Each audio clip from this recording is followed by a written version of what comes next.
If you keep attracting unavailable men, watch this. You don't accidentally end up with emotionally unavailable men. You're responding to things that feel right, but are actually the exact reason it keeps happening. Let's get very honest about where. And this might sting a bit. If he comes in strong, constant texting, big energy, talking about future plans, and you feel that rush, that's not connection. That's where the unavailability starts. If he says he's not ready for a relationship, but still wants access to you and you give it to him, that's where it deepens. If he pulls back and you lean in harder because you're understanding, patient, flexible, this is where you start to disappear. If you set a boundary and he pushes back and you have to explain yourself, this is where you lose your power. And if you're thinking, yeah, well, this one is different.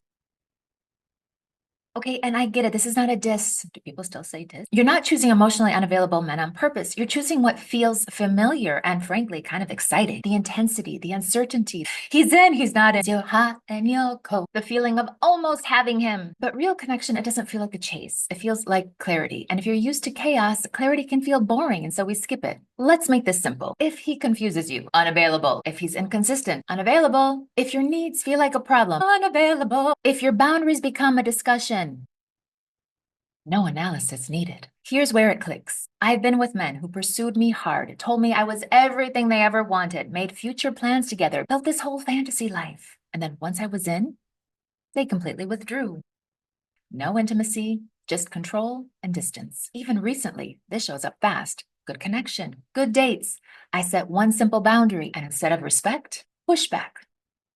That's when you see it clearly, not later, right there. So this is what I really want you to know. The pattern does not break once you meet a better man.